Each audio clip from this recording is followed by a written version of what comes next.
I understand why people order these. I want them all the time, but then I know that it's just gonna turn into bubbling fat with my slow metabolism, and then I'm gonna have to exercise so much the next week. Howdy, hey everyone, welcome back to my channel, and today we're gonna get Starbucks really mad at me probably and ruin all my brand deals with them. So today we are going to be comparing a regular Starbucks Frappuccino to a lower calorie version. Actually one that I kind of just pulled out of my butt and invented, and I think it actually worked. I loved Frappuccinos, I lived for Frappuccinos. I was personally a strawberries and cream gal, but you know, they pack a lot of sugar. And as you see all of these new ones popping up, like unicorn and s'mores and dragon, there's probably gonna be like a poop emoji one coming up soon. They keep getting like higher and higher in sugar, and it's like, where is all of this added sugar coming from? And ideally, for someone like me, you're supposed to have 67 grams of sugar total a day. And one Grande Frappuccino will typically clock in around 61 to 66 grams. And then when you're getting into something like the really decadent sweet ones, that can be upwards of 80 grams of sugar. Now, I'm not saying that you can't ever have these again, that you should never drink one.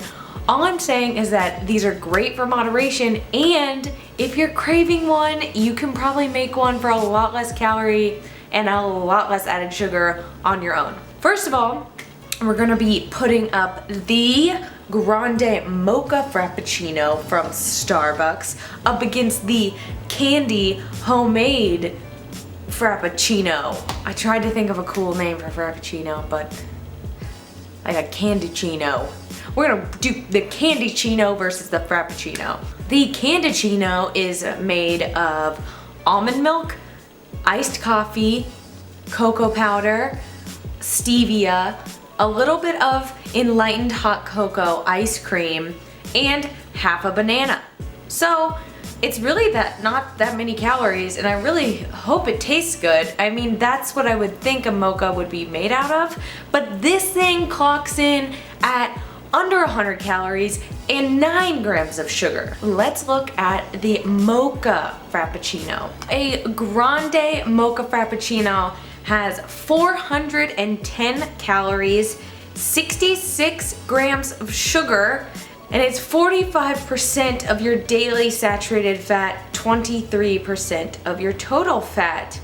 So, you know, that's a lot to take in. And there's just so much added sugar in it. I don't know where it comes from. I'm guessing it's the syrups, the scissorps. Alright, let's not be totally white here, Candace. I used to slay all the men with my cute little uniform skirt from school, sipping on my Frappuccino, and then I got in my 20s and gained 30 pounds. I'm gonna be testing them out today and see if I actually might have cracked the code here. Let's start with the Frappuccino.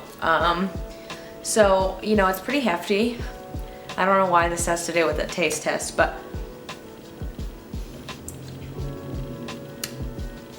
whew.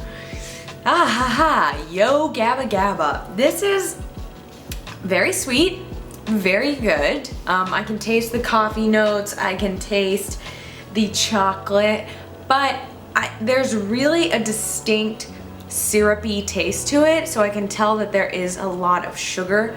This brings me back to my childhood, where I was dumped in the school parking lot in high school, and I lived off of these for like 3 weeks, crying every day.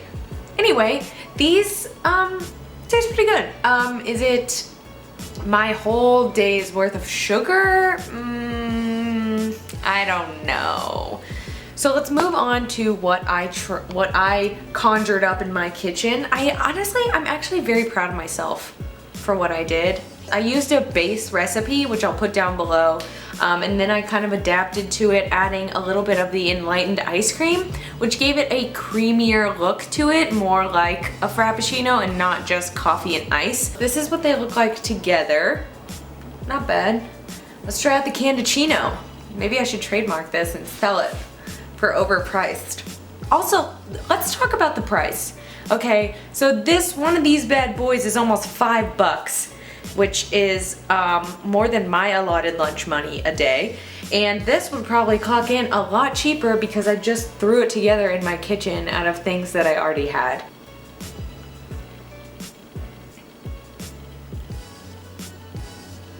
Okay, wait, I'm very proud of myself right now.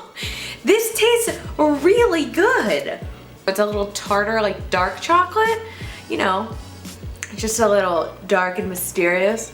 9 grams of sugar, 66 grams of sugar. 9 grams of sugar, 66 grams of sugar. Almost 50% of your daily saturated fat, not even near that amount.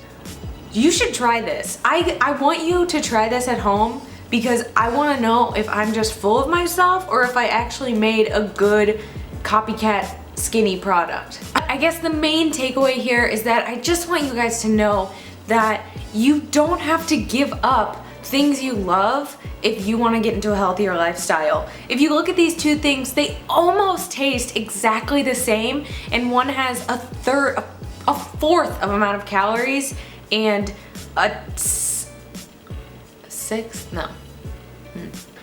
barely any sugar, and it's all natural sugar. Now I know I don't really like using artificial sweeteners because I know that there are some studies that it tricks your body into thinking you're consuming sugar, which can actually have you crave it more. But I kind of made the exception with stevia, and if this isn't a daily thing, it's totally a great substitution. Let me know what you guys want me to compare next and make some dupes for. Proud candy day for me. I think it's a dupe. I think it's a skinny dupe. Please, if you want to see more content like this, subscribe. As Sophia says, smash that button. And click the little bell icon every time I post. You'll get a little notification with me in there. And, you know, leave your favorite skinny frappuccino recipe for me because I would love them. Thank you guys so much for watching. And, you guys are doing a great job. Keep up the good work. Keep being healthy. Keep having those cheat days. All right, guys. See you next time. Bye.